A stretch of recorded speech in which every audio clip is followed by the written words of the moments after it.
Assalamualaikum warahmatullahi wabarakatuh. Yang terhormat Bapak Teguh Wibowo selaku dosen pengampu mata kuliah media pembelajaran kimia dan teman-teman yang berbahagia. Saya Hanik Nurul Inayah, NIM 190807606 dari Pendidikan Kimia 4B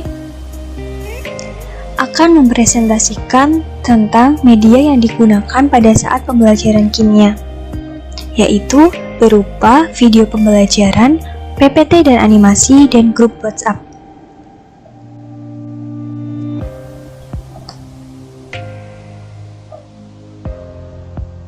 Pokok bahasan pada presentasi ini yaitu yang pertama, media pembelajaran, yang kedua, alasan mengapa media tersebut digunakan, dan yang ketiga, bentuk media pembelajaran.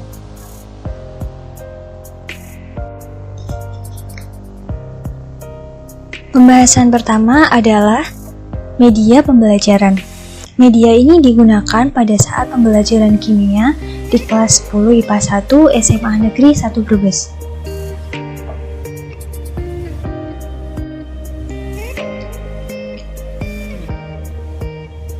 Media pembelajaran yang saya gunakan di sini adalah yang pertama ada PowerPoint yang berisi materi, kemudian yang kedua video berupa penjelasan PPT dan video animasi, yang ketiga ada WhatsApp group sebagai sarana diskusi.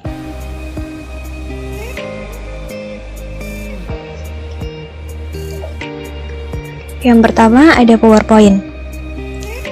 PowerPoint adalah software atau perangkat lunak yang berisi tayangan slide yang diciptakan oleh Microsoft yang digunakan untuk presentasi. Dalam Microsoft PowerPoint, seperti halnya perangkat lunak pengolah presentasi lainnya, objek teks, grafik, video, suara, dan objek-objek lainnya diposisikan dalam beberapa halaman individual yang disebut dengan slide. Setiap slide dapat pula dicetak atau ditampilkan dalam layar dan dapat dinavigasikan sesuai dengan perintah. Nah, pada PPT ini saya gunakan karena berisi materi yang dijelaskan pada pembelajaran kimia, serta terdapat beberapa contoh soal. Kemudian, yang kedua ada video. Video penjelasan berupa materi yang ada pada PPT dan video animasi. Video ini diedit menggunakan beberapa aplikasi editor seperti KineMaster Pro, Filmora GoPro, dan InShot. Nah, yang pertama, editornya berupa KineMaster. KineMaster ini saya gunakan untuk menggabungkan video, PPT, dan juga video pada animasi, menggabungkan antara materi dengan si animasi tersebut. Kemudian, Filmora saya gunakan untuk menaikkan volume pada saat penjelasan video. Yang ketiga, InShot saya gunakan untuk memasukkan background. Jadi, background itu tujuannya agar si pendengar atau siswa tidak merasa bosan dengan penjelasan karena ada suara atau musik yang tersedia.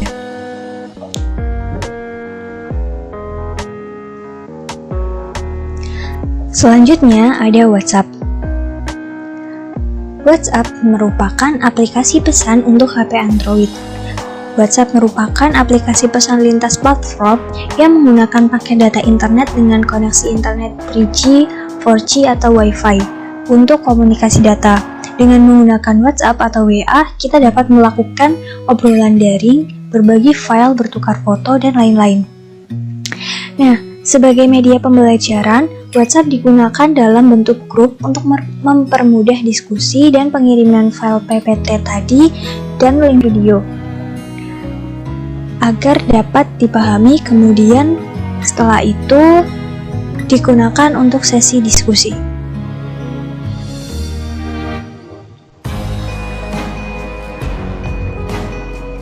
Yang kedua adalah Alasan pemilihan media tersebut.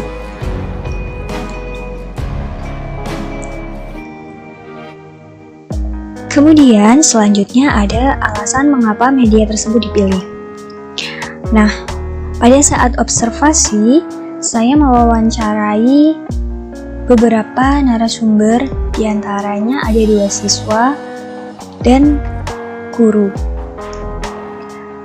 Nah, pada saat observasi saya mengirim link berupa Google Form kepada satu kelas di kelas 10 IPA 1 SMA Negeri 1 Brebes. Google Form tersebut berisi kelebihan dan kekurangan daring, kemudian media yang dipakai, kelebihan dan kekurangan media tersebut, dan kira-kira saran apa media yang cocok untuk pembelajaran mereka berdasarkan kebutuhan mereka. Jadi kesimpulannya, mereka memilih media yang dapat menjelaskan materi namun bisa digunakan kapan saja dan tidak memerlukan banyak kuota. Awalnya, mereka memilih ingin bertatap muka secara daring, namun kendalanya adalah pada kuota. Jadi, yang pertama saya memilih PowerPoint. PowerPoint itu berisi rangkuman agar siswa lebih mudah dalam memahami materi. Aplikasi ini juga mudah untuk diakses karena tanpa menggunakan data. Jadi, PowerPoint ini diakses secara offline yang dapat memuat materi ataupun gambar. Nah, untuk mengunduh PowerPoint itu kita gunakan grup WhatsApp. Kemudian, dari PowerPoint tersebut dijadikan video penjelasan. Nah, video itu dibutuhkan karena untuk meningkatkan pemahaman siswa yang berisi penjelasan materi. Nah, dari video penjelasan tersebut, saya buat dan saya upload di YouTube. Kemudian, video tersebut dapat di-download maupun diputar berulang kali kapan saja agar dapat menghemat kuota tanpa adanya kendala sinyal. Nah, pada saat di-download itu, mereka hanya membutuhkan kuota untuk mendownloadnya saja. Kemudian setelah itu, mereka dapat memutarnya secara offline berulang kali kapan saja mereka dapat belajar. Jadi, dapat menghemat kuota. Nah, video yang dibuat di sini dalam 2 variasi, diantaranya video PPT berisi penjelasan, misalnya pada materi kimia fisik. Sedangkan video animasi digunakan pada saat penjelasan kimia analisis, seperti itu. Jadi agar mereka tidak bosan. Kemudian yang ketiga adalah WhatsApp group. Nah, untuk PPT dan video itu dikirim pada WhatsApp group. Setelah mereka menganalisis dan memahami video dan PPT tersebut, kemudian WhatsApp group dijadikan tempat untuk berdiskusi dan tanya jawab mengenai materi yang sudah mereka pahami. WhatsApp ini digunakan untuk memudahkan baik dalam obrolan pesan maupun voice note. Jadi, WhatsApp itu digunakan oleh kebanyakan orang sehingga saya gunakan WhatsApp daripada aplikasi seperti Classroom karena mereka sudah menggunakan aplikasi Google Classroom dan terkendala pada sinyal. Jadi, ketika sinyalnya mereka tidak ada atau kuota mereka habis, mereka tidak dapat membuka Classroom. Sedangkan terkadang banyak provider internet yang hanya menggunakan paket gratis untuk WhatsApp. Jadi WhatsApp group di sini, kalau kita tidak punya kuota, masih bisa mengakses WhatsApp group seperti itu. WhatsApp itu bisa mengirimkan pesan dalam bentuk foto, video, maupun dokumen lain. Seperti itu.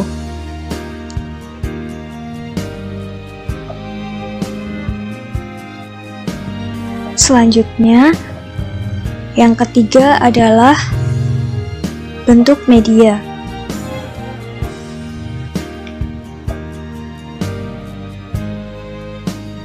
Nah, bentuk media yang dipakai di sini adalah seperti yang kita tahu adalah PPT. tentunya teman-teman sudah tahu bagaimana cara mengakses PPT, karena saat kuliah pun kita memakainya. Jadi kan itu memudahkan, dan PPT itu termasuk aplikasi yang gampang untuk digunakan dan gratis tanpa paket internet.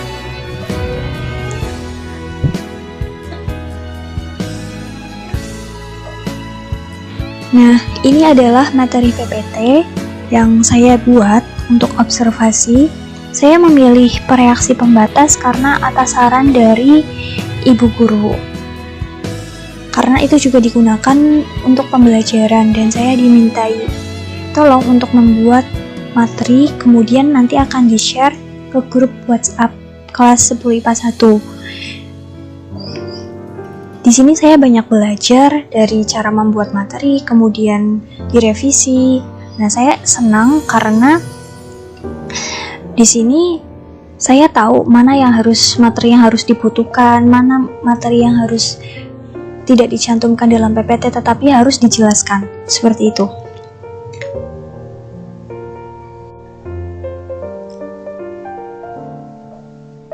Kemudian ini adalah video presentasi PPT. Jadi PPT yang tadi dipresentasikan dalam bentuk video penjelasan yang saya upload di YouTube dengan nama Kimia Kelas 10 Stoikiometri Pereaksi Pembatas.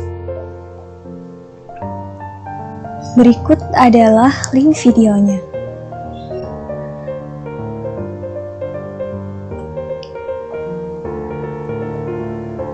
Kemudian ada video animasi.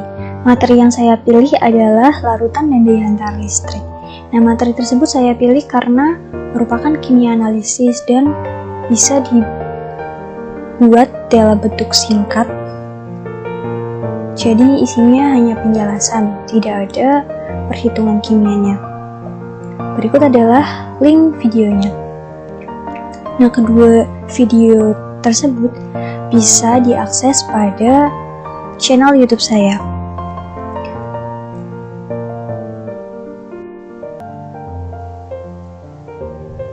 Selanjutnya, ada WhatsApp. WhatsApp ini digunakan sebagai media diskusi. Sudah saya jelaskan tadi mengapa saya memilih WhatsApp. Jadi teman-teman di sini pasti semuanya menggunakan WhatsApp, baik itu untuk mengirim pesan kepada teman maupun untuk berkuliah secara daring.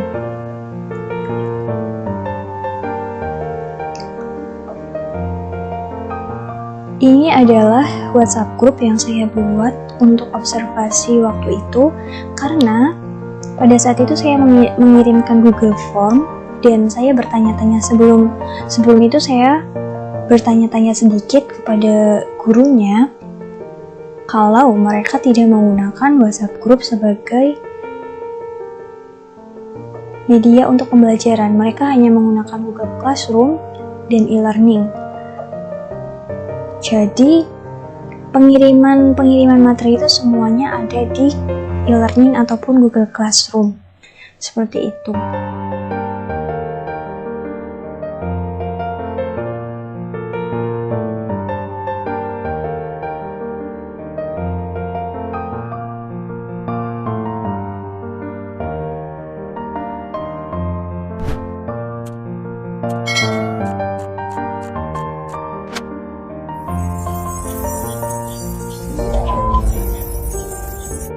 Pertama dengan cara pemisalan.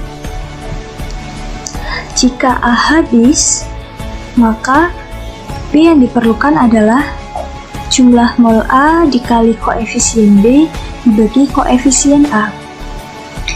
Sedangkan jika B yang habis, maka A yang diperlukan yaitu jumlah mol B dikali koefisien A per koefisien B. Nah, nanti mol zat yang habis tersebut sebagai acuan ya untuk menentukan jumlah mol zat lain. Itu kemudian atau dengan cara yang lain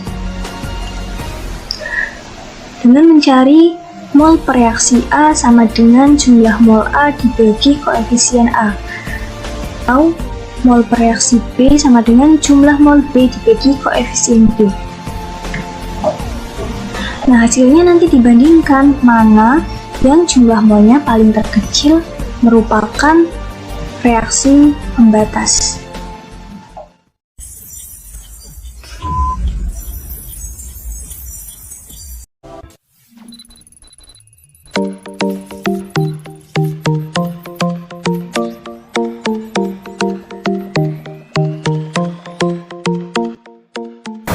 Assalamualaikum warahmatullahi wabarakatuh. Selamat pagi semuanya. Hari ini kita akan belajar mengenai larutan dan daya hantar listrik. Nah, sebelum mengetahui macam-macam larutan dan daya hantar listrik, maka kita harus mengetahui apa itu yang dimaksud dengan larutan. Larutan adalah campuran yang homogen yang terdiri dari dua zat atau lebih. Nah, zat-zat tersebut diantaranya yaitu zat terlarut dan pelarut. Zat terlarut adalah zat yang jumlahnya lebih sedikit, sedangkan pelarut itu jumlahnya lebih banyak. Zat tersebut bisa berupa zat padat, zat cair, atau gas. Sekian penjelasan kali ini, kurang lebihnya mohon maaf. Wassalamualaikum warahmatullahi wabarakatuh.